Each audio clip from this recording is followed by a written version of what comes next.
Hello everyone, myself Vikas Kumar and welcome to my YouTube channel Innocent Chemistry, and I am going to start group theory in chemistry. So there are many application part of group theory in chemistry. It is used in orbitals for finding symmetry of orbital, to finding energy of orbital. और इसका जो second use है MOT theory में, इसका काफी use होता है. MOT theory ligand field theory में हो गया. स्पेक्ट्रोस्कोपी में काफी यूज है to finding IR active modes, Raman active modes, और symmetrical stretching, number of symmetrical stretching कितना है एक मॉलिक्यूल में, या एसिमेट्रिक स्ट्रेचिंग कितना है, बेंडिंग टाइप ऑफ कितनी बेंडिंग स्ट्रेचिंग है, इन द प्लेन है या आउट ऑफ द प्लेन है. इन सब की फाइंडिंग, इन सब के लिए इसका ग्रुप थ्योरी का यूज होता है. तो ग्रुप थ्योरी स्टार्ट करते हैं. There are two things. First thing is symmetry element. Symmetry element. और second is symmetric operation. So symmetry element क्या होता है?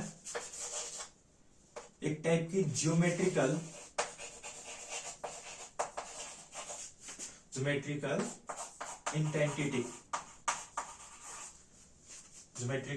इंटेंसिटी.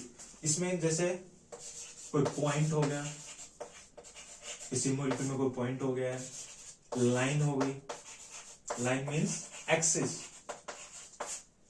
या कोई प्लेन हो गया.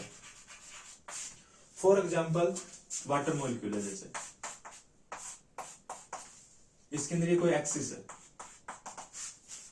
ये कोई एक्सिस, तो ये एक्सिस है ना, इसके जो ऑक्सीजन के अंदर से पास हो रही है, ये ऑक्सीजन, ये एक्सिस क्या है? सिमेट्री एलिमेंट है. जब इस एक्सिस पे मैंने क्या लगाया? कोई ऑपरेशन लगाया. एक्सिस पे कौन सा ऑपरेशन लगता है? रोटेशन का ऑपरेशन लगता है. जब एक्सिस को मैंने रोटेट किया तो वो क्या हो गया? उसका ऑपरेशन हो गया. तो मींस ये एक्सिस तो क्या हो गई? Symmetrical element. और इस एक्सिस पे मैंने क्या लगा दिया? कोई ऑपरेशन लगा दिया रोटेट का, तो वो क्या हो गया? सिमेट्रिक ऑपरेशन हो गया. जैसे इस एक्सिस के अराउंड मैंने इस मॉलिक्यूल को रोटेट कर दिया, 180 डिग्री रोटेट कर दिया, इसको ऐसे रोटेट कर दिया, तो H2 हाइड्रोजन इस साइड आ जाएगी और H1 हाइड्रोजन उस साइड चली जाएगी. ये एक्सिस लगाई थी तब 180 डिग्री के रोटेशन पे. तो ये क्या हो गया? ये एक्सिस क्या हो गई? Symmetric element. और ये पूरा ऑपरेशन लगाया मैंने, ये क्या हो गया? Symmetric operation.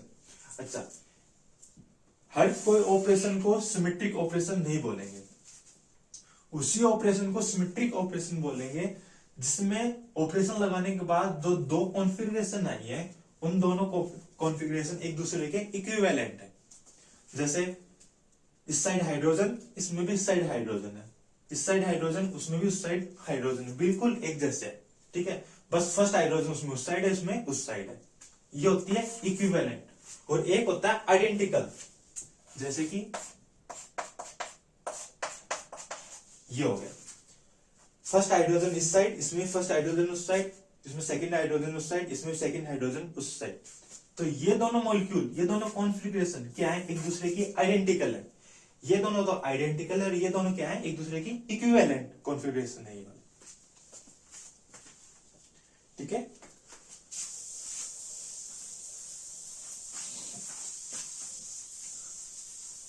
अब आगे देखते हैं कि सिमेट्रिक एलिमेंट कितने टाइप का होते हैं. तो type of symmetry element.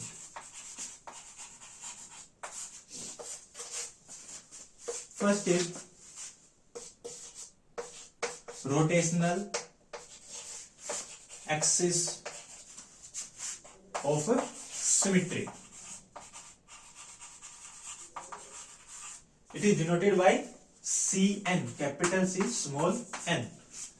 Second is plane of symmetry. Plane of symmetry denoted by sigma. Third is improper axis of rotation denoted by SN. Fourth is center of inversion.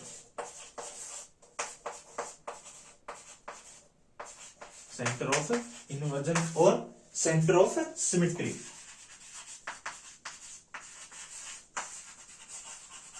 And last one is identity, denoted by capital E. अब धीरे धीरे करके एक एक को पढ़ते हैं कि रोटेशनल एक्सिस ऑफ सिमेट्री क्या होता है, प्लेन ऑफ सिमेट्री क्या होता है, इम्प्रॉपर एक्सिस ऑफ रोटेशन क्या होता है, सेंटर ऑफ इन्वर्जन क्या होता है और आइडेंटिटी क्या होता है. So first we will discuss rotational axis of symmetry.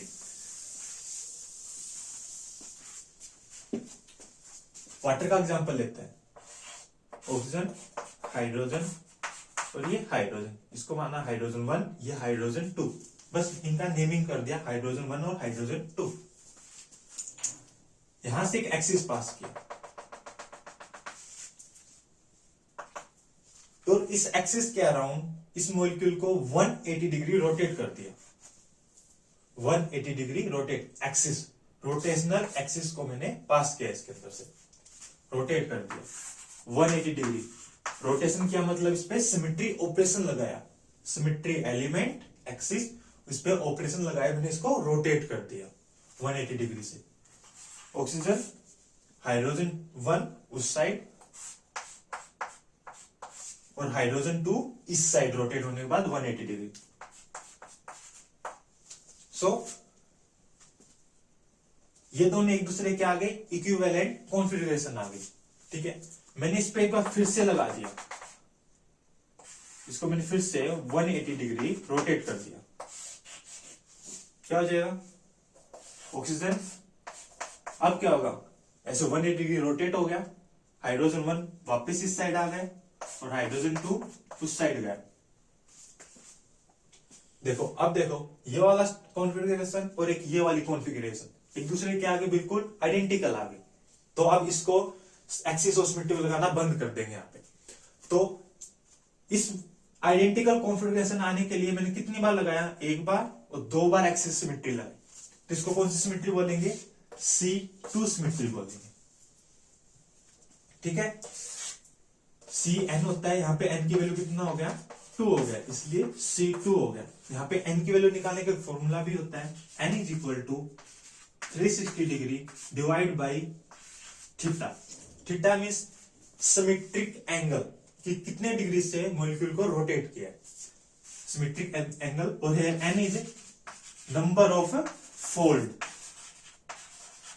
और नंबर ऑफ टाइम कि इस मॉलिक्यूल कितनी टाइम बाद रोटेट किया गया है अपनी आइडेंटिकल शेप में लेके आने के लिए, अपनी आइडेंटिकल कॉन्फ़िगरेशन में लेके आने के लिए, number of time.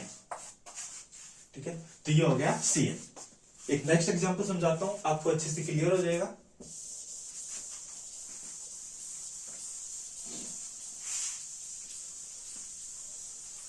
Now next example is NH3.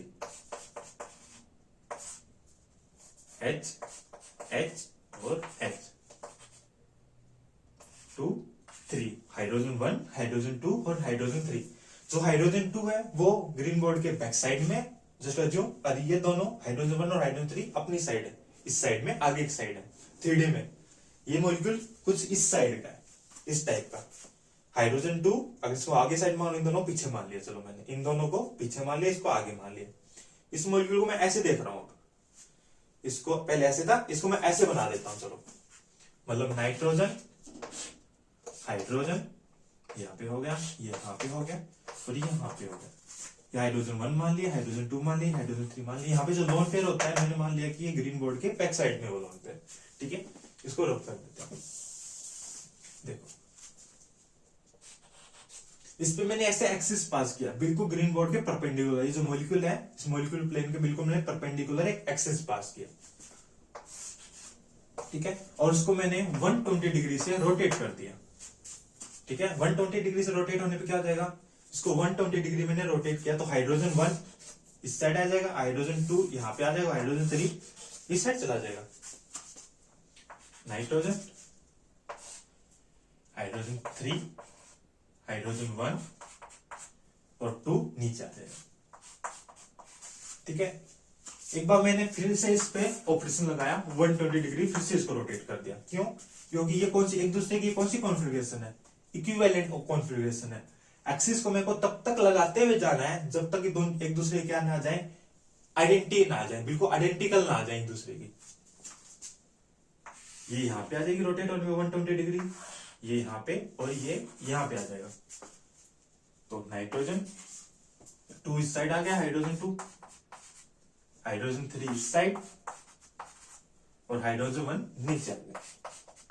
ठीक है, अभी भी एक दूसरे की ये वाला और ये वाली कॉन्फ़िगरेशन अभी भी एक दूसरे की क्या है, इक्विवेलेंट है, आइडेंटिकल अभी भी नहीं है, क्यों, नीचे हाइड्रोजन 3 है, इसमें हाइड्रोजन 1 है, आइडेंटिकल नहीं आई अभी तक।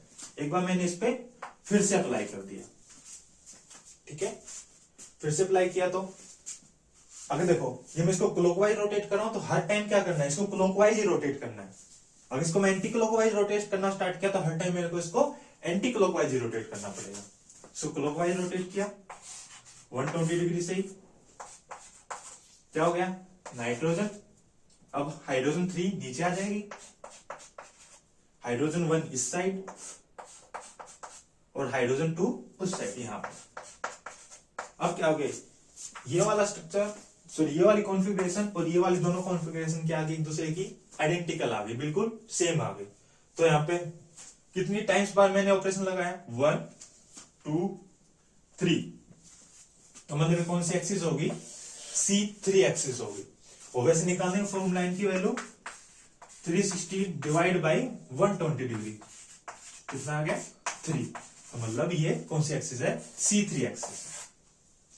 ठीक है, और एक और बात, किसी मॉलिक्यूल में जरूरी नहीं है कि एक ही टाइप की एक्सिस होंगी, 2 या 3 टाइप की भी एक्सिस हो सकती है। जैसे इस मॉलिक्यूल में सिर्फ C3 एक्सिस है, और बहुत सारे मॉलिक्यूल ऐसे होते हैं जिसमें C3 एक्सिस भी होता है, साथ में C2 एक्सिस भी होती है या C4 एक्सिस भी होती है। फॉर एग्जांपल बताता हूं मैं,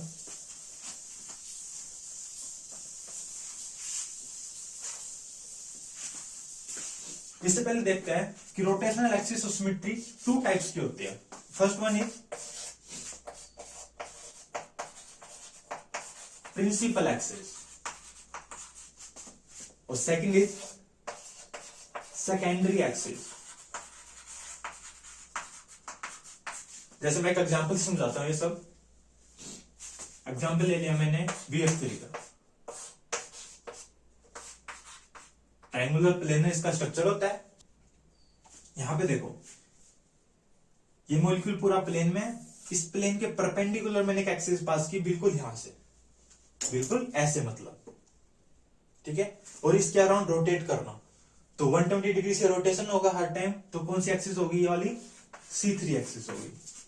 एक दूसरी एक्सिस भी है इस मॉलिक्यूल में, अगर मैं एक ऐसे एक्सिस पास करूं, बिल्कुल ऐसे, जो बोरोन एटम और फ्लोरीन एटम के अंदर से पास, वैसे ऐसे, तो ये कौन सी एक्सिस हो जाएगी, C2 एक्सिस हो जाएगी, मतलब 2 फोल्ड सिमेट्री हो जाएगी, 2 फोल्ड रोटेशन वाली हो जाएगी, तो ये C2 हो जाएगी। इसके अंदर कितनी C2 होंगी, अब एक C2 तो ये रही जो इस बोरोन और इस फ्लोरीन एटम से पास होगी, एक C2 एक्सिस ये रही जो इस फ्लोरीन और इस बोरोन एटम से पास होगी, और एक ऐसे ही ये वाली एक्सिस रही जो ये वाले फ्लोरीन और ये वाले बोरोन एटम से पास होगी। ठीक है, 3 एक्सिस हो गई।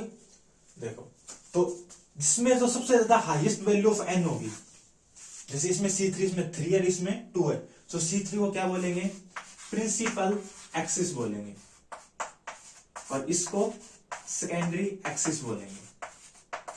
जो जिसमें हाईएस्ट वैल्यू ऑफ n होगा, जिस सिमेट्री में, जिस एक्सिस ऑफ सिमेट्री में, उसको क्या बोलेंगे, प्रिंसिपल एक्सिस बोलेंगे। एक दूसरा कंडीशन और है, अगर सेकेंडरी एक्सिस C2 हो, हर किसी भी मॉलिक्यूल में सेकेंडरी एक्सिस C2 हो, तो कितनी टाइम्स होगी, वो n टाइम्स होगी। n मतलब जो हाईएस्ट वैल्यू ऑफ n है प्रिंसिपल एक्सिस में। जैसे यहाँ पे प्रिंसिपल एक्सिस क्या है, C3 है, तो यहाँ पे कितने टाइम्स ऑफ C2 है, 3 टाइम्स ऑफ C2 है। क्यों, क्योंकि यहाँ पे 3 C2 एक्सिस है, कि मतलब यहाँ पे 3 होगा तो यहाँ पे 3C2 मिलेंगे। अगर यहाँ पे C4 होगा, मतलब प्रिंसिपल एक्सिस अगर C4 है तो यहाँ पे 4C2 एक्सिस मिलेंगे आपको। या तो C2 एक्सिस 0 होंगी या होंगी तो इक्वल टू वैल्यू n होंगी, अगर C2 एक्सिस सेकेंडरी एक्सिस है तो।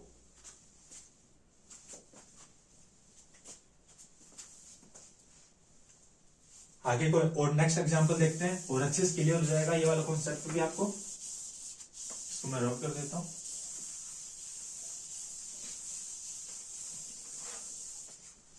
अब जरूरी नहीं होता कि हर बार प्रिंसिपल एक्सिस और प्रिंसिपल एक्सिस सेकेंडरी एक्सिस से n की वैल्यू ज्यादा ही हो। For example C double bond C H H H, ये मैंने इथीन ले लिया, ठीक है। यहां पे देखो, यहां से भी एक C2 एक्सिस पास हो रही है ऐसे, अगर इसके अराउंड रोटेट करूं तो ये C2 एक्सिस है। एक C2 एक्सिस ये भी है, यहां पे इसको रोटेट करूं ये C2 एक्सिस। एक C2 एक्सिस ये वाली रही परपेंडिकुलर इस प्लेन के, ये मॉलिक्यूल एक प्लेन में है, उस प्लेन के बिल्कुल परपेंडिकुलर है ये वाली एक्सिस, ये भी तो C2 एक्सिस है। तो इसमें से क्या होगा, एक C2 को तो अपन क्या मान लेंगे, प्रिंसिपल एक्सिस मानेंगे, और दो को क्या मानेंगे, सेकेंडरी एक्सिस मानेंगे। अब इसमें से कौन सी C2 एक्सिस को प्रिंसिपल एक्सिस मानेंगे, एक तो ये रही, एक ये है और एक ये वाली है। तो ये मॉलिक्यूल एक प्लेन में है, तो इस प्लेन के जो परपेंडिकुलर जो एक्सिस है उस एक्सिस को यहाँ पे प्रिंसिपल एक्सिस मानेंगे, मतलब इस वाले को जो यहाँ पे बिल्कुल इसके परपेंडिकुलर होगा उसको, और इन दोनों को सेकेंडरी एक्सिस मान के चलेंगे। देखो यहाँ पे फिर से वही हुआ, अगर C2 एक्सिस सेकेंडरी एक्सिस आई है तो किसकी इक्वल होगी, n की वैल्यू की इक्वल होगी, मींस 2 के इक्वल होगी, मतलब 2 टाइम्स C2 होगा।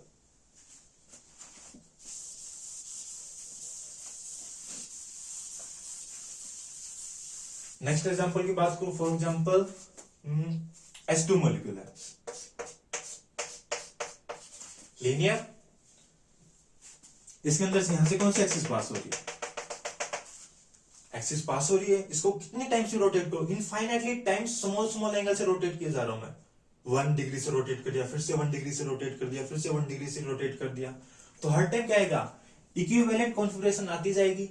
तो मतलब इनफाइनाइटली स्मॉल डिग्री एंगल से मैंने इसको रोटेट किया, और हर बार तो इनफाइनाइटली टाइम रोटेट करूंगा तब जाके अपनी आइडेंटिकल कॉन्फ़िगरेशन में आएगा, इसलिए इसको C इंफिनिटी एक्सिस, मतलब इनफाइनाइट टाइम रोटेट करने पे अपनी आइडेंटिकल पोजीशन पे आएगा, आइडेंटिकल कॉन्फ़िगरेशन पे आएगा। एक तो इसके अंदर C इंफिनिटी एक्सिस। सेकंड, अगर ये परपेंडिकुलर इसके एक्सिस पास करूं और इस मॉलिक्यूल को ऐसे रोटेट कर दूं तो ये भी क्या है, C2 एक्सिस है। अब एक ये वाली C2 एक्सिस है, इसको जरा से ऐसे इंक्लाइन करके पास करूं तो भी C2 एक्सिस है, और इसको ऐसे पास करूं तो भी C2 एक्सिस है। तो इसके अंदर कितने टाइम ऑफ C2 एक्सिस है, इंफिनिटी टाइम्स C2 एक्सिस है। तो मतलब ये क्या हो गया, इसका प्रिंसिपल एक्सिस, और इसके अंदर C2 एक्सिस कितने टाइम्स होंगी, इंफिनिटी टाइम्स। ये कौन सी होगी, इसकी सेकेंडरी एक्सिस, ऐसे। तो मतलब ये इनफाइनाइट टाइम है तो ये भी इनफाइनाइट टाइम C2 होगा। तो बताया था मैंने, किसी मॉलिक्यूल में अगर C2 एक्सिस सेकेंडरी एक्सिस है तो हमेशा वो प्रिंसिपल एक्सिस के n टाइम्स के इक्वल होगी, या तो C2 एक्सिस होंगी नहीं सेकेंडरी एक्सिस पे, या होंगी तो इनफाइनाइट टाइम या n के टाइम इक्वल होगी। यहाँ पे सेकंड एग्जांपल है जैसे carbon monoxide C double bond, यहां की बात करूं, एक्सिस पास हो रही है जो कि C इंफिनिटी एक्सिस है, ठीक है, इनफाइनाइट टाइम इसको रोटेट करना पड़ेगा ऐसे, ठीक है, तब जाके अपनी आइडेंटिकल कॉन्फ़िगरेशन में आएगी, आइडेंटिटी कॉन्फ़िगरेशन में आएगी। देखो यहां से अगर मैं इसमें C2 एक्सिस पास कर सकता हूं क्या, नहीं कर सकता। अगर इसको मॉलिक्यूल कैसे किया, रोटेट किया तो ऑक्सीजन इस साइड आ जाएगा, कार्बन उस साइड चला जाएगा, नहीं। तो इसके अंदर क्या है, C2 एक्सिस नहीं है, तो सिर्फ इसके अंदर एक ही एक्सिस है, C इंफिनिटी। और जब ऐसे टाइप के मॉलिक्यूल हो, डायटोमिक मॉलिक्यूल हो कोई भी, तो वहां पे क्या होगा, C इंफिनिटी और इंफिनिटी टाइम्स C2।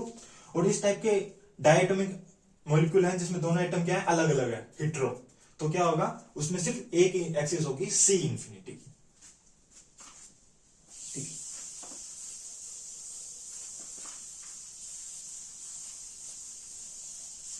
नेक्स्ट देखते हैं आप प्लेन ऑफ सिमेट्री।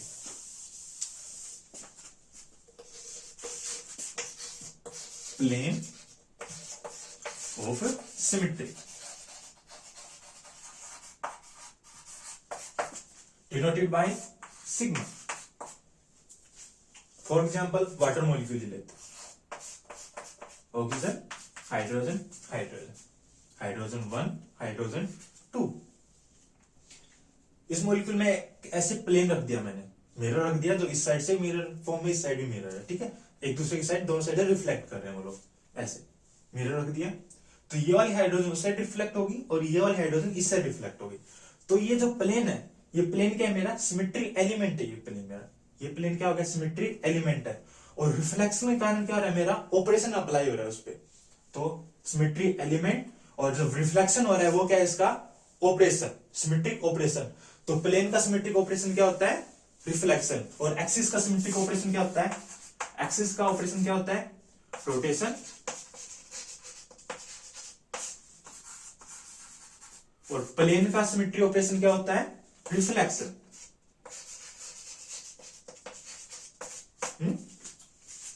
यहां पे मैंने इसमें प्लेन रख दिया, जैसे ही प्लेन पे मैंने क्या किया, ऑपरेशन लगाया, ये वाले हाइड्रोजन इस साइड रिफ्लेक्ट होगी, हाइड्रोजन 2 इस साइड रिफ्लेक्ट होगी, हाइड्रोजन 2 इस साइड, हाइड्रोजन 1 इस side.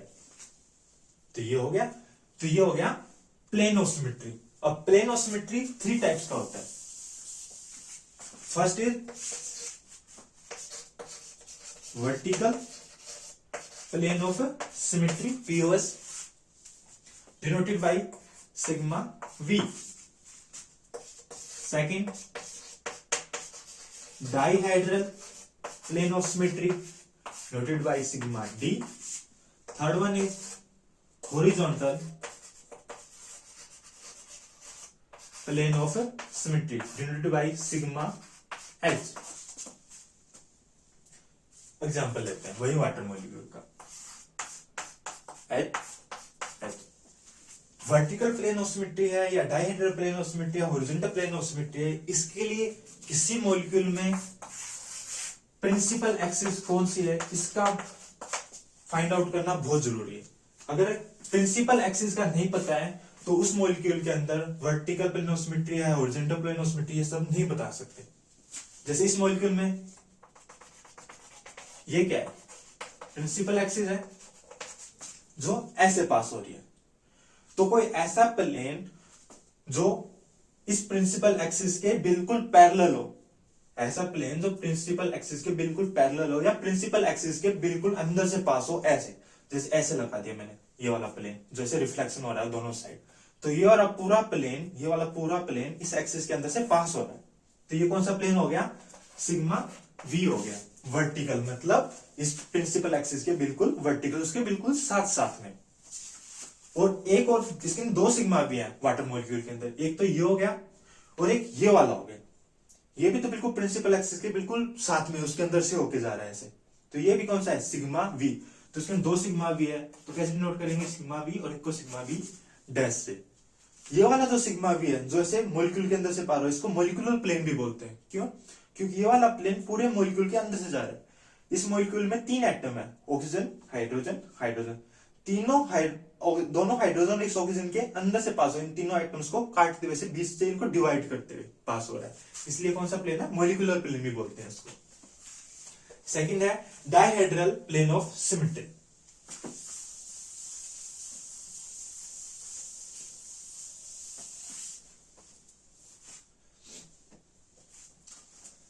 Dihedral plane of symmetry को समझने के लिए किसी मॉलिक्यूल को 3D में विजुअलाइज करना बहुत जरूरी है। डाइहेड्रल प्लेन ऑफ सिमेट्री या तो एलिन टाइप के मॉलिक्यूल्स में होती है या फिर मीथेन,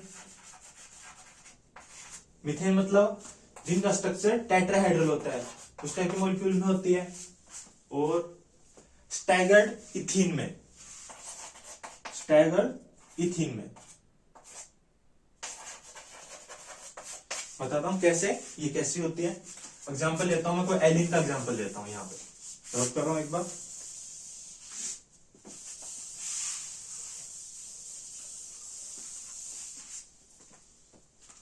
मैंने कोई एलिन ले लिया, C double bond C, C double bond सी,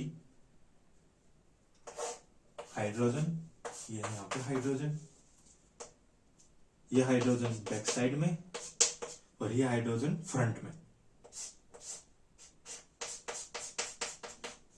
ये हो गया, समझ रहे हो कैसे है? ये तो इस प्लेन में ये दोनों हाइड्रोजन एक बैक साइड और एक आगे साइड, और ये ऐसे है, ठीक है, इस टाइप से। ये हाइड्रोजन ऊपर, ये हाइड्रोजन नीचे, और यहाँ पे हाइड्रोजन एक बैक साइड में एक इस साइड में, ठीक है, दो टाइप के हाइड्रोजन। इस मॉलिक्यूल को मैं एक बॉक्स में, एक क्यूबिकल बॉक्स में या क्यूबॉइडल बॉक्स में इसको रिप्रेजेंट करता हूं, फिर अच्छे समझ आएगा।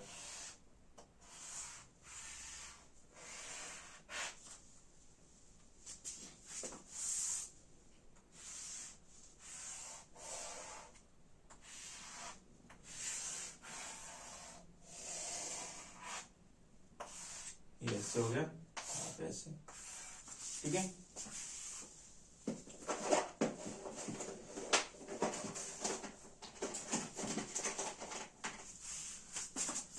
मान लिया एक यहाँ पे है, ये हाइड्रोजन है, और एक हाइड्रोजन यहाँ पे है इस कोने पे, ठीक है, और एक हाइड्रोजन फिर यहाँ पे है और एक यहाँ पे है, और बीच में ये ऐसे बॉन्ड बना रहे हैं यहाँ पे, C double bond, C double bond, फिर एक बॉन्ड इसके साथ और एक बॉन्ड ऐसे इसके साथ है, समझ रहे हो? एक इस कोने पे है तो एक उस कोने पे, फिर सामने वाले कोने पे, उसके बाजू वाले कोने पे ऐसे सामने। इस टाइप का एक मॉलिक्यूल है जो 3D में ऐसे रिप्रेजेंट कर रहे हैं। ये मेरा आगे का फेस हो गया, और ये वाला जो पीछे है, ये वाला, ये व्हाइट ग्रीन बोर्ड के पीछे वाला फेस हो गया। ये इस साइड, ये उस साइड का, ठीक है, ये अप साइड और ये डाउन साइड का मान के चलो। ऐसे इसको 3D में फील और समझो, इसको विजुअलाइज करो माइंड में। क्या हो गया? एक्सिस की पास, अब मैं एक्सिस पास कर रहा हूं इसके अंदर। ये वाली एक्सिस देखो, जो ये वाला प्लेन है, ये वाला जो प्लेन है, इसके मिड से पास हो रहा है, और एक ये वाला जो प्लेन है, इसके भी मिड से पास हो रहा है, मिड पॉइंट से पास होती है। कौन सी एक्सिस होगी? C2 एक्सिस होगी। इसको मैं 180 डिग्री रोटेट करूं, 180 डिग्री रोटेट करूं तो क्या हो जाएगा? ये वाला और हाइड्रोजन यहाँ पे आ जाएगी, और ये वाली हाइड्रोजन यहाँ पे आ जाएगी। इनका मैं नाम रख देता हूँ, हाइड्रोजन 1, हाइड्रोजन 2, हाइड्रोजन 3, हाइड्रोजन 4। तो क्या होगा? रोटेट करने पे हाइड्रोजन 1 हाइड्रोजन 2 पे आ जाएगी, और हाइड्रोजन 2 हाइड्रोजन 1 पे आ जाएगी। ऐसे ही 180 डिग्री रोटेशन पे 4 हाइड्रोजन 4 3 पे आ जाएगी, हाइड्रोजन 3 हाइड्रोजन 4 की जगह पे आ जाएगी। ये कौन सी एक्सिस होगी? यहाँ पे C2 एक्सिस होगी, ठीक है। एक और एक्सिस हो सकती है इसमें से, अगर मैं यहां से पास करूं, एक ये ऊपर वाला जो प्लेन है ना, ये वाला, ये वाला, इसके बिल्कुल सेंटर से पास हो रही है यहां से, और एक ऐसी जो नीचे वाला प्लेन है नहीं, ये वाला, इसके सेंटर से पास हो रही है दोनों। तो ये वाली जो एक्सिस होगी, ये भी क्या है? C2 है। कैसे? देखो, ऐसे है बॉक्स को, फिर ये पूरा बॉक्स ऐसे रोटेट हो जाएगा, पूरा बॉक्स ऐसे रोटेट होएगा। तो देखो, ये हाइड्रोजन रोटेट होके कहां पे आ जाएगी? ऐसे कोने पे से होती है यहां पे आ जाएगी। मतलब हाइड्रोजन 1 हाइड्रोजन 3 के साथ रिप्लेस हो जाएगी, हाइड्रोजन 3 हाइड्रोजन 1 के साथ। और ऐसे ही नीचे होगा रोटेट होके ऐसे, तो क्या होगा? हाइड्रोजन 2 हाइड्रोजन 4 की जगह पे आ जाएगी, और हाइड्रोजन 4 हाइड्रोजन 2 की जगह पे आ जाएगी। तो मतलब ये कौन सी एक्सिस होगी? ये भी होगी C2 एक्सिस, ठीक है। एक और एक्सिस है इसके अंदर C2, ये वाला जो प्लेन है जो अपनी साइड में, ये वाला प्लेन, और एक बैक साइड में जो प्लेन है ये वाला, इनके दोनों के सेंटर से होती हुई पास हो रही है ऐसे। तो ये भी क्या है? C2 एक्सिस है। इसको मैंने ऐसे रोटेट कर दिया, ऐसे रोटेट कर दिया। ऐसे रोटेट होने में क्या होगा? जो हाइड्रोजन फर्स्ट है वो हाइड्रोजन 4 के साथ रिप्लेस हो जाएगी, और हाइड्रोजन 2 है वो हाइड्रोजन 3 के साथ रिप्लेस हो जाएगी। तो इसके अंदर 3 एक्सिस आपको समझ आया कहां कहां पे है? एक एक्सिस C2 ये, एक ये, और एक ये। अब देखो डाइहेड्रल प्लेन कहां पे होता है? डाइहेड्रल प्लेन क्या होता है? वो प्लेन जो दो C2 एक्सिस के बीच से पास हो। एक C2 एक्सिस ये रहा और एक C2 एक्सिस ये रहा, तो इनके दोनों के बीच से ऐसे, जो इन दोनों का जो एंगल बन रहा है वो कितना डिग्री बन रहा है? ऐसे एक एक्सिस ये और एक एक्सिस ये, दोनों कितना एंगल बन रहा है? 90 डिग्री का एंगल बन रहा है। तो क्या हो? इस 90 डिग्री को से डिवाइड करते हुए जो प्लेन जाए ऐसे, तो मतलब कौन सा प्लेन? जो प्लेन, एक तो ये वाली जो एज है, ये वाली जो एज है, और एक ये वाली जो एज है जो नीचे उस साइड, जो बैक साइड में नीचे है, वो उन दोनों एज से पास हो। मतलब जो प्लेन इन दोनों एटम हाइड्रोजन 3 और हाइड्रोजन 4 के अंदर से पास हो और हाइड्रोजन 1 और हाइड्रोजन 2 के बीच से पास हो, तो इस प्लेन को क्या बोलेंगे? डाइहेड्रल प्लेन बोलेंगे। तो डाइहेड्रल प्लेन क्या होता है? डाइहेड्रल प्लेन वो प्लेन होता है जो दो C2 एक्सिस के जो एंगल बन रहा है दो C2 एक्सिस के बीच में उसको डिवाइड करते हुए जाए जो प्लेन, ठीक है, मतलब दो C2 एक्सिस के बाइसेक्ट करता हो जाए, उन दोनों के बीच से जाए, उनके एंगल को बाइसेक्ट करता हुआ जाए, उस एंगल उस प्लेन को क्या बोलेंगे? डाइहेड्रल प्लेन बोलेंगे। नेक्स्ट देखते हैं अभी,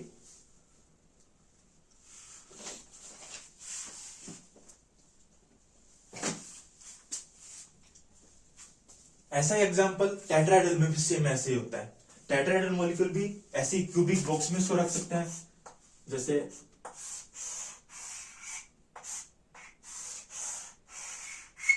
मीथेन हो गया, मीथेन का स्ट्रक्चर टेट्राहेड्रल होता है, ऐसा रख दिया तो क्या होगा?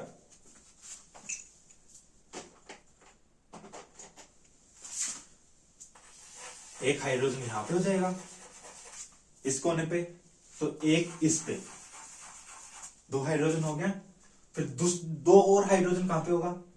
इसके सामने यहां पे हो गया, तो एक यहां पे होगा और एक यहां पे होगा, बीच में कार्बन, इसके साथ बॉन्ड, इसके साथ बॉन्ड, यहाँ पे बॉन्ड और यहाँ पे बॉन्ड, तो ये टेट्राहेड्रल हो गया। अगर इसको मैं ऊपर वाला मान रहा हूं तो ऊपर ऐसे, मतलब एस टाइप से, एक हाइड्रोजन यहाँ पे, एक हाइड्रोजन ये, एक हाइड्रोजन ये, दूसरा हाइड्रोजन, फिर ऐसे, ऐसे नहीं ऐसे स्टैगर्ड फॉर्म में थोड़ा सा, और दो हाइड्रोजन ऊपर, दो हाइड्रोजन नीचे, दोनों को स्टैगर्ड कर दिया मैंने इस टाइप से, ठीक है।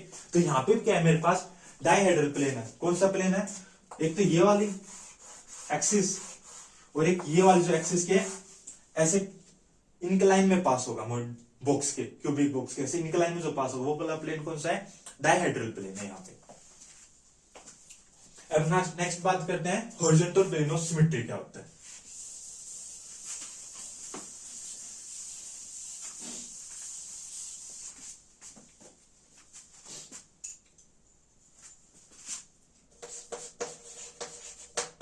horizontal plane of symmetry denoted by sigma h। Example ले रहा हूं मैं एक मॉलिक्यूल का, BF3 लेते, B F और F। देखो इसमें प्रिंसिपल एक्सिस कौन सा है? ये वाला जो ऐसे पास हो रहा है, जो मॉलिक्यूल के प्लेन के परपेंडिकुलर, वो वाला प्लेन वो वाली एक्सिस कौन सी? इसमें प्रिंसिपल एक्सिस है जो इस टाइप से पास हो रही है, बिल्कुल परपेंडिकुलर। तो इस परपेंडिकुलर प्लेन में अगर हॉरिजॉन्टल पता लग रहा है, देखो वर्टिकल प्लेन क्या होता है? जो प्रिंसिपल एक्सिस के बिल्कुल साथ में हो, और हॉरिजॉन्टल प्लेन कौन सा होता है? जो प्रिंसिपल एक्सिस की क्या हो? परपेंडिकुलर हो। तो एक तो ये वाला प्लेन और ये वाली एक्सिस, तो ये वाला जो प्लेन है जो ऐसे पास हो रहा है पूरे मॉलिक्यूल के फ्लोरीन, तीनों फ्लोरीन और बोरोन एटम को से उसके अंदर से पास हो रहा है ऐसे, और ये होगा इसका एक्सिस परपेंडिकुलर। तो ये वाला जो प्लेन है जो इसके परपेंडिकुलर प्लेन को कौन सा प्लेन बोलेंगे? हॉरिजॉन्टल प्लेन बोलेंगे। मतलब हॉरिजॉन्टल प्लेन कौन सा होता है? वो प्लेन जो प्रिंसिपल एक्सिस के क्या होता है? परपेंडिकुलर होता है, जो प्रिंसिपल एक्सिस को 90 डिग्री पे कट करता है, 90 डिग्री पे कट करता है, वो वाला प्लेन कौन सा होता है? Horizontal plane. तो इसमें जो ये वाला प्लेन है, ये वाला प्लेन कौन सा है? हॉरिजॉन्टल प्लेन है। ये वाला प्रिंसिपल एक्सिस और ये वाला हॉरिजॉन्टल प्लेन। एक होता है सिग्मा वी, एक होता है सिग्मा डी और एक होता है सिग्मा एच। तीन टाइप के प्लेन होते हैं। किसी भी मॉलिक्यूल में ये तीनों प्लेन एक साथ नहीं हो सकते, ठीक है, ये रूल है। क्यों नहीं हो सकते? देखो, या तो किसी मॉलिक्यूल में सिग्मा वी होगा अकेला, या तो सिग्मा वी के साथ मिलेगा तो सिग्मा डी मिल सकता है साथ में, या सिग्मा वी के साथ मिलेगा तो सिग्मा एच मिल सकता है साथ में। कभी भी किसी मॉलिक्यूल में ऐसा नहीं हो सकता कि सिग्मा डी और सिग्मा एच साथ में होंगे, नहीं, ये दोनों किसी मॉलिक्यूल में एक साथ नहीं हो सकते। अगर दोनों आ रहे हैं, किसी मॉलिक्यूल में सिग्मा डी भी है सिग्मा एच है, तो सिग्मा डी को तो सिग्मा वी बोल देंगे और सिग्मा एच अलग हो गया। जैसे अच्छे से एक्सप्लेन करूं मैं, देखो, जैसे मैं कहूं किसी मॉलिक्यूल में 3 सिग्मा वी है, 2 सिग्मा डी, जस्ट एग्जांपल बता रहा हूं मैं, और 3 सिग्मा एच है, तो ऐसा नहीं हो सकता किसी मॉलिक्यूल में। इन दोनों को क्या बोलेंगे साथ में 5 सिग्मा वी बोल देंगे। ये सिग्मा वी और ये भी सिग्मा वी है, और फिर क्या हो गया 3 सिग्मा एच बोल देंगे ऐसे। मतलब ऐसे नहीं बोलेंगे कि ये 3 सिग्मा वी है, 2 सिग्मा डी और 3 सिग्मा एच है, नहीं, सिग्मा डी और सिग्मा वी को फिर कंबाइन कर देंगे अगर किसी मॉलिक्यूल में सिग्मा एच है तो मतलब सिग्मा डी सिर्फ उसी मॉलिक्यूल में पॉसिबल है जिसमें सिग्मा एच नहीं है। ठीक है, ये वाली बात हमेशा याद रखना। So thank you guys for watching my video and please like share subscribe my video. Thank you.